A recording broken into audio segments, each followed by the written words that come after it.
before I leave, the Ghana Education Services junior high school graduates placed on the green track of the new double track system will start school on the 11th of September, with those on the gold track expected in school on the 8th of November. Although the subject has dominated conversations on social and mainstream media, with government heavy on the campaign on the subject, some parents and prospective beneficiaries say they still do not understand what the Vice President describes as an innovative idea. Now, if you are one of the many confused people, you may have some clarity today. There's a multimedia Star Ghana Education Policy Dialogue series being addressed by the Education Minister, Matthew Opoku-Prempeh, this morning at the Sunset Hotel in Kumasi. Let's take you live there. Erastus Asaredonko joins us. Hello, Erastus. Yeah, Benny. Great to have you here. Tell us, one, about the purpose of this dialogue series and what's been happening so far. Well, if you remember, with government's announcement of the implementation of the free SHS, the camp came with it, and then the introduction of a policy, that's the double track system, to solve some of the challenges associated with the implementation of the free SHS. Now we have the Ghana Center for Democratic Development, in collaboration with Star Ghana and media partners, convening this particular forum of relevant stakeholders to dialogue and promote multi-stakeholder engagement on the free SHS and the double track system. So currently, we have representatives from various institutions who are coming together to brainstorm and actually come up with solutions, concerns on the various challenges associated with the implementation of this policy. So, for example, we have a conference of heads of private schools. We have a former Director General of GES, Mr. Charles Tega. We have Head of Department Education Leadership, University of Education, Kumasi Campus. And then we have Director, Institute of Entrepreneurship and Enterprise Development, Dr. Solomon Kwasi Foucault, all gathered here. They are now delivering their addresses before we go into the public forum.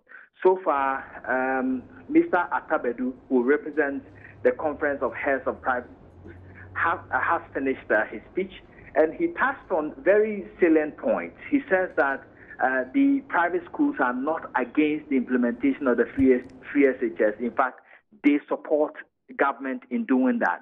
They are asking government to take away politics in the implementation of the free SHS.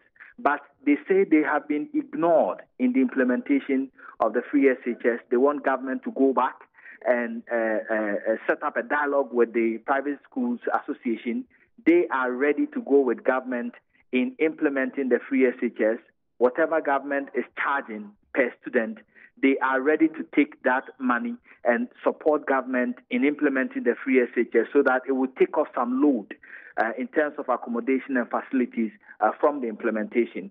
He has also been talking about the fact that with the cutoff points for entry into senior high schools taken away, previously, when you have a certain aggregate from the JHS level, you will not be able to access senior high school. He says it's been taken away, and that is not a good thing.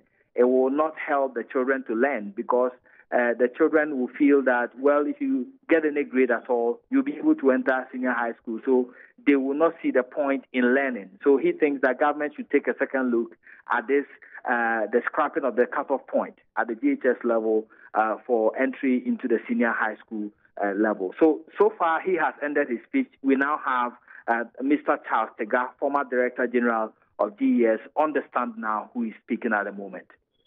All right, Erastus, we are expecting the Minister of Education. Is he there at the moment? No, we do not have any government representative at the moment here, except the names I have mentioned, the experts who have gathered, and then we have a number of teachers, a number of educationists. We have members of the general public as well who have also gathered here at the forum. So we are taking the panel speeches, and then after that, we'll go into the public discourse itself to take some messages from them, their concerns, their challenges, and all that.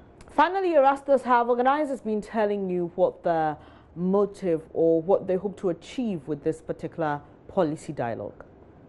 Well, they hope to inform and sort of provide answers, or they get public feedback to government on the implementation of the double track system, for example, and then the implementation of the free SHS in general. So they have done this in other regions. This is the fifth of these dialogue series in Kumasi. They will be moving to WA and other areas. One, they say they want to improve policy-making processes in the implementation of the double track system and the free SHS. They want to also promote enhanced implementation and delivery of education policy in Ghana. And they want to also improve quality and access to secondary education in the country. So that's the expected output or outcome through these stakeholder dialogues. Thank you, Erastus Asare Donko, our man in the Ashanti region, giving us some updates on that education policy dialogue happening now in Kumasi. Matthew Opoku-Prempeh, Minister of Education, is expected to address the issues that have been raised. As you may be aware, this week here on the JoyNews channel, our focus for JoyNews agenda is the double track system. Do you understand it? What do you make of it? We'll be taking your views on different platforms at different times on this education policy set to be rolled out this month. But for now, that's all for this edition of News Desk. There's more news when you log on to myjoyonline.com. I'm Benis Abubedu. Do enjoy the rest of your day. JoyNews Interactive with Mapito Sibidi is next.